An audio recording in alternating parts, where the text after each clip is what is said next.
Good morning. We are joined by head coach Gary Watkins of the San Diego Mesa College football team. Coach Watkins, thank you for joining us today.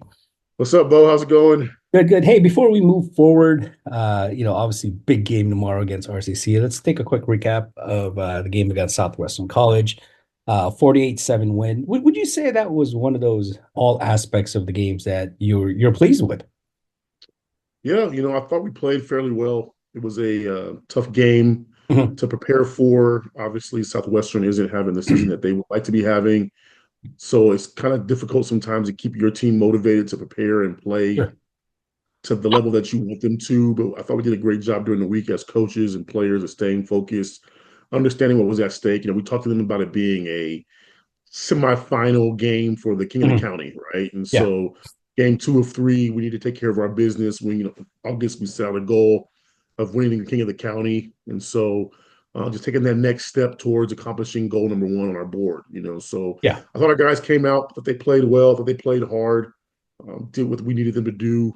It was exciting to do it in front of 105 recruits in the county, and to do it against a rival was always a great experience. Yeah, yeah. Just to touch on that a little bit. I think that's what I said in one of the game recaps that you approach this game with a sense of cautious optimism, right? Even coming off of a 35-28 victory against Mount San Jacinto, the games against the Jaguars, regardless of their 0-6 start, you can't take for granted as far as because of the history between the two programs, right? In addition to what you had just said, so many moving parts, including like you said, over 102 recruits coming to visit. That gives them the opportunity to kind of take a look at the different of the both programs, right? To see what the program offers at Mesa College versus Southwestern, because of technically, everyone in this county kind of fights off of the same recruiting pool, right? So it's an important. So there were so many layers with this game that was moving, and I remember talking to you that yeah, we can't take anything for granted for a game like this. No, that's how you get caught up, right? That's how you get Yeah, caught slipping. You overlook a team just based on their record. And sure. we've gone back and forth with Southwestern for years now, Hmm. so we know better. We know better. The part of our job as coaches, even though we know better, is to make sure that our players know better. And Yep. so I was very pleased with our team. I think it was Wednesday or Thursday. They're leaving the Hmm. practice field, and they make mention of how we did not play against Saddleback in the way in which we wanted to early in the game. Yeah. So together they were focused on making sure that we started the Southwestern game fast and not give them the opportunity to gain any momentum, because in a rivalry game, momentum is everything. Both teams are fired up when the game starts. Both teams are excited to be there. Hmm. Both teams don't care about the records. Yep. Both teams are desperate to get a win against one another. It goes so far in recruiting. And so our players, together decided that, hey, we want to start this game quick, fast, in a hurry and take away any momentum that they may be trying to gain by playing here at Mount Olympus. And I thought we did a great job in the first quarter and half of the second quarter of doing that. Absolutely. Just a couple of highlights from the game. I was Jack Leatherwood having a great game, going 22 for 33 for 4 touchdowns, I believe. And then the receiving core also having a great game. Connor Lawler, DeJour, and also special teams. Robert Petrick going 6 for 6 on extra points, 2 for 2 on field goals, which brought up to you controlled the game all the way through from the first score in the first quarter and ending it 48-7. And obviously with the elements of the weather, with the rain coming down twice, pretty heavily. It was one of those things too that I think towards the end of the game kind of started, you guys started preparing mentally for the next game coming up. Big game tomorrow. This is one of those games that you have had circled down on the calendar all season long, and here we are, right? Here we are.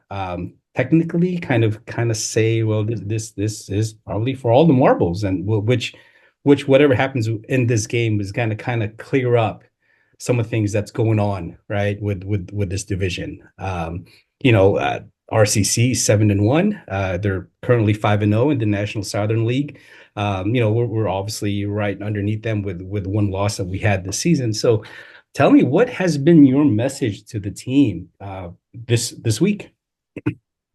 Yeah, so we've talked to our team all week about this week's game, right? It's the only Hmm. game that matters. We're not looking ahead for conference titles or Mhm. playoff spots. The biggest game is the one we play next, and Sure. so we have spoken to our players and we've addressed RCC. Everybody knows RCC is the cream of the crop. Like they've been Yep. in the state title game, I want to say 3 out of the last 4 years. They've won the state title game. The state title out of the South typically comes through, has to come through Riverside at some point. Either they're there or the team has to beat them. And so it's Coach Kraft has done an amazing job of building a Mhm. program there, a program of tradition, a program of great play and great effort. And so we've explained to our players, this is what it is. If you guys want to play in the elite stratosphere, the top of the SCFA, these are the games that you live for.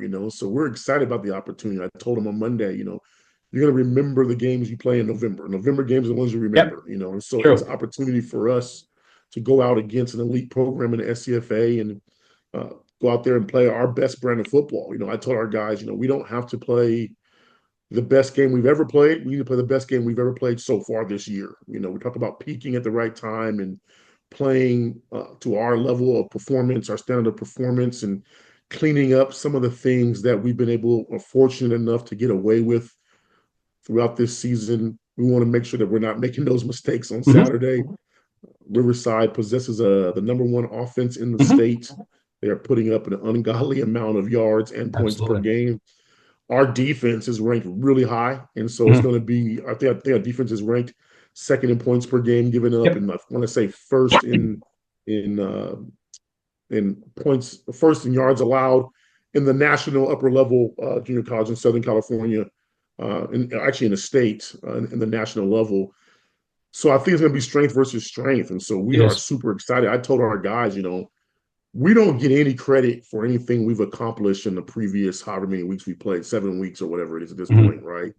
You don't get any credit for that. You have to go out there every single Saturday and you have to go out there and compete. And the same is true for RCC, right? Like they don't get any credit for what they've accomplished thus far. They have to come out Saturday and play us as well. And so we're super excited for the opportunity to go out and compete in what we think is going to be a great game against two great teams. Absolutely. And just to add to that, the numbers are there. I mean, the numbers that they produce are ungodly. Yeah, 6 games, I think the last 6 games, they're averaging 65 points per game. yeah, Their whole offense revolves around, well, no, there's a lot of aspects of it, but one of the main keys of their offensive success is their 6'4" sophomore quarterback Brady Jones. yep. Uh, he's thrown over 3,000 yards this year in 8 games. He's got 37 touchdowns. He's averaging 375.1 yards per game, and it's going to be. There's obviously a lot of elements with the game within the game, right? But you get to bring your shiny object in our 6'8" quarterback Jack Leatherwood. They're going to bring their shiny object and their 6'4" quarterback Brady Jones, and this is one of those games and both defenses are solid, right? It's going to be a matter of let's feature the quarterbacks that we have and let's get after it. Just last week, Jones had 448 yards and 6 touchdowns. So as you said, just to recap, it's going to be strength versus strength, right? And it's definitely an exciting game that we're looking into it. And I personally believe I think there's going to be some important parts of this game that's going to probably be determined with special teams on all special teams, whether it's punting, it's coverage, it's field position. I think is going to be a very important part of this game because both offenses have shown that they can score at will, and both teams have flying defenses. So it's definitely an exciting game. So hey, I know you're busy. I don't want to take up a lot of your time, especially with this game right on the horizon. Um, Last question for you. What do you, I gave you my opinion on, I think, what's going to happen as far as the important keys of this game. What is your uh, assessment of how and what the Olympians need to do in order to come home with a victory? Yeah, so I've been preaching it all week. I've been telling our guys the first thing you got to do is you can't beat yourself. You know Mhm. what I mean? You cannot make mistakes that cause them to get extra possessions, whether that's turnovers, whether that's foolish penalties. You have to make sure that you're doing everything in your power to take care of not beating yourself throughout the game, right? Like control the ball, convert, be explosive, make your plays, take care of the football. Obviously, take the football away is the recipe for winning any football game. And I Mhm. think I think you hit the nail on the head when you said that, you have two great teams getting ready to compete, strength versus strength. It's going to come down to a handful of plays, and where those plays are made is going to determine which team, in my opinion, is going to be victorious. I mean, we are super excited both for this challenge. We are ready to come out and compete on Saturday, and the underdog, mantra, Mhm. oh, nobody's Mhm. giving you a chance. Like I don't know how much that plays into how guys at this level actually think or play the game, but I know that the Olympians are going to be ready to go tomorrow afternoon at 1 o'clock, and so we're super excited to compete and hopefully put our best foot forward and exciting opportunity. And it's going to be a really big game. Awesome. Well, coach, do what you got to do today. Prep the guys, have a safe trip tomorrow, and let's recap hopefully with a victory on Monday morning. Sounds good. Awesome. Thanks, coach. All right, Bo. All right. Wish me luck. All I'm just like, what the fuck? I'm doing here. I want to go home. All right, man. I'll talk in a little bit. right.